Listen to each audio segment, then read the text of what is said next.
araw nandito kayo. Bawal kayo dito eh. Diyan kayo nakatira, tingnan yung pangit tignan, no? Pag ano. Hindi, pangit kasi nagmumukha kayong parang squatter.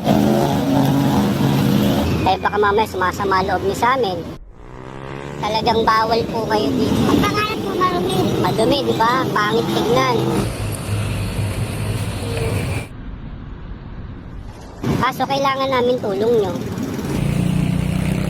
Diyan kayo kumuha ng pinagkakakitaan eh. Walang mali po dyan.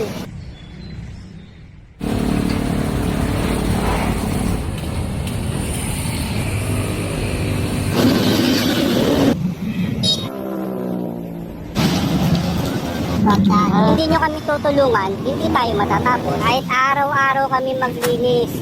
Kung hindi nyo kami tutulungan ng bawat isa sa inyo, baliwala. Babalik tayo sa umpisa. Kung